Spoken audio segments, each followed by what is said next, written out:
राजपुर गांव में कई साल बारिश न होने के कारण सभी खेत बंजर हो चुके हैं। यहाँ तक कि सारे गांव वाले भूखे प्यासे ही रहते थे और एक दो लोगों की खेती अच्छी थी, उसमें उनका पेट पालने तक की फसल नहीं हो पा रही थी। उसे गांव के मुखिया वीर प्रताप इस बात से बहुत परेशान थे कि उनके गांव के लोग बिल्कुल भी खुश नहीं हैं। इस बात की गांव में बहुत चर्चा हो रही थी। फिर एक दिन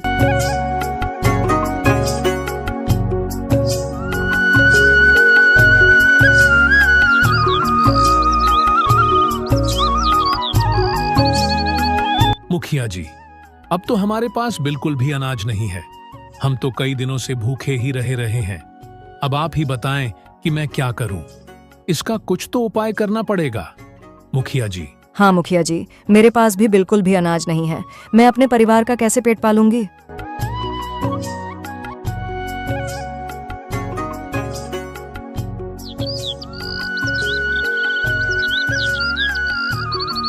अपने गांव वालों को इतना उदास और भूखा देखकर मुखिया जी की आंखों में आंसू आ जाते हैं, जिससे भावित हो मुखिया जी एक निर्णय लेते हैं। आप लोगों का दुख यह मुझसे देखा नहीं जा रहा। गांव वालों, मैंने आज यह फैसला किया है कि मैं अब इस गांव में तभी आऊंगा जब मुझे पता चलेगा कि बारिश कैसे होगी। इसका सिर्फ एक ही रहस्य है जो बाबा जी को पता है। मैं उनके पास आज ही जाऊंगा। आप लोग मेरी चिंता ना करें, इस काम में मेरी जान भी जा सकती है। इतना कहकर मुखिया जी बाबा के पास जाने के लिए निकल पड़ते हैं।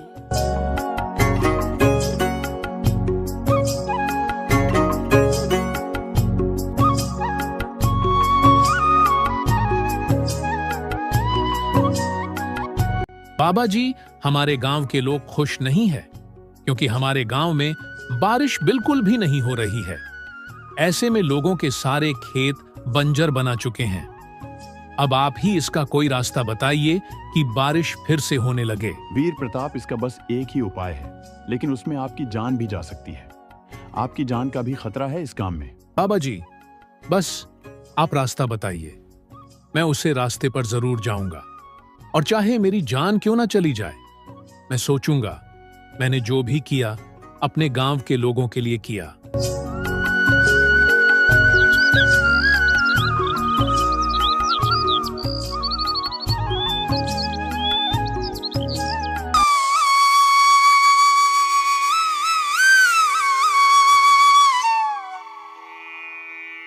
अच्छा, तो सुनो, आगे एक जंगल पड़ेगा। उस जंगल से गुजरते हुए बाहर निकलोगे तो तुम्हें एक बहुत बड़ा विशाल पेड़ दिखाई देगा। बस तुम उससे कहना कि मेरे गांव में बारिश नहीं हो रही है, तो वहां तुम्हें जादुई पुष्प देगा। लेकिन उस पुष्प को देने से पहले वह आपसे 3 सवाल पूछेगा। अगर तुमने उसके उत्तर सही बता दिए तो वह तुम्हें फूल आपको दे देगा, नहीं तो आपको वह पत्थर की मूर्ति बना देगा।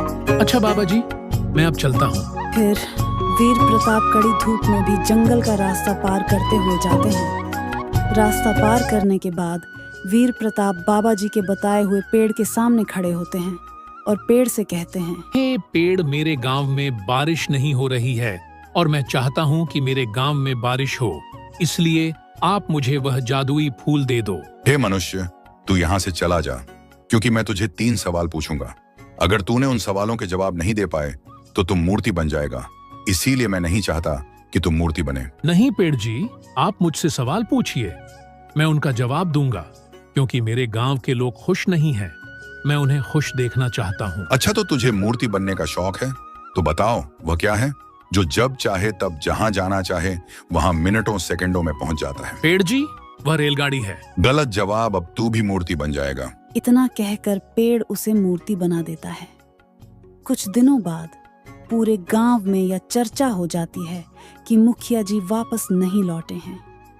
और यह बात जब उस गांव के किसान सुशील को पता चलती है तो वह अपनी पत्नी से कहता है, अरे सुनीता, हमारे मुखिया जी अभी तक वापस लौट कर नहीं आए हैं, लेकिन अब मैं जा रहा हूँ उस बाबा के पास। इसके बाद मुखिया जी को ढूंढ कर लाऊंगा और इस गांव में बारिश होने का रहस्य पता करके आऊंगा। अरे नहीं जी, आप मत जाइए, क्योंकि मुखिया जी वापस लौटकर नहीं आए तो आपका क्या पता। सुनीता के लाख मना करने के बाद भी सुशील नहीं मानता है और सुशील इस बाबा के पास पहुंच जाता है, जिससे मुखिया जी ने उस पेड़ के पास जाने का रास्ता पूछा था। बाबा जी उसे सारा रास्ता बताते हैं। सुशील चलते चलते इस पेड़ के पास पहुंच जाता है और देखता है कि मुखिया जी वही मूर्ति बनकर के खड़े हैं। हे पैड, मेरे गांव में बारिश नहीं हो रही है, तो आप मुझे वहां फूल दे दो जिससे हमारे गांव में बारिश होने लगे। हे मनुष्य, तू यहाँ से चला जा। मैं तुझे फूल नहीं दूंगा, और फूल तभी मिलता है जब मैं उस व्यक्ति से 3 सवाल पूछता हूँ और वह मेरे सवाल का सही जवाब दे देता। नहीं तो वह पत्थर की मूर्ति बन जाता है। जैसे कि देखो, यह वीर प्रताप बना खड़ा है और तुम अपनी जिद छोड़कर यहाँ से चले जाओ। मैं तुम्हें 10 सोने के सिक्के दूंगा। के नहीं पेड़ जी, आप मुझसे सवाल पूछिए। मैं उनका सही जवाब देखकर वह फूल भी आपसे ले जाऊंगा और अपने मुखिया जी को भी आजाद कर ले जाऊंगा।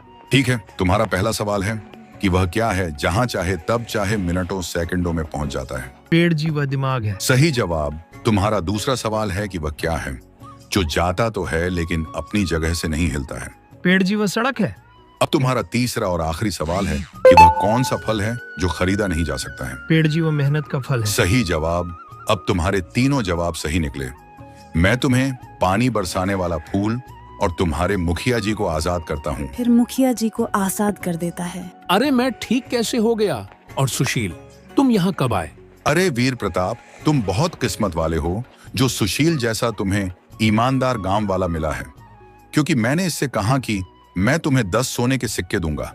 तुम यहाँ से वापस लौट जाओ। ये तुम्हें आजाद करने के लिए ही यहाँ रुका रहा। गांव में पहुंचते ही गांव वाले उन्हें आते देख बहुत खुश हो जाते हैं। फिर वीर प्रताप ने उसे फूल को श्याम को दिया और कहा कि इस जमीन में दबा दे। उसे फूल को जमीन में डालते ही बहुत तेज की बारिश होने लगती है। सभी गांव वाले खुशी से घूमने लगते हैं और फिर थोड़ी देर बाद बारिश थम जाती है और फिर उसे गांव के सारे किसान अपने अपने खेतों में काम करने चले जाते हैं।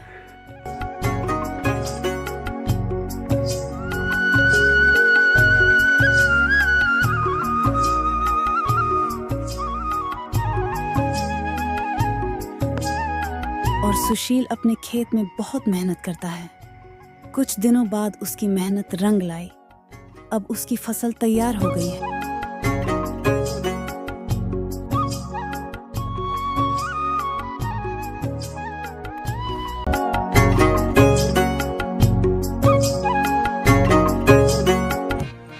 तो दोस्तों, यह कहानी कैसी लगी? इस कहानी में आपको कौन सी सीन पसंद आई है? कमेंट में लिखो और सब्सक्राइब जरूर करो। तो हम फिर मिलते हैं किसी अगली कहानी में।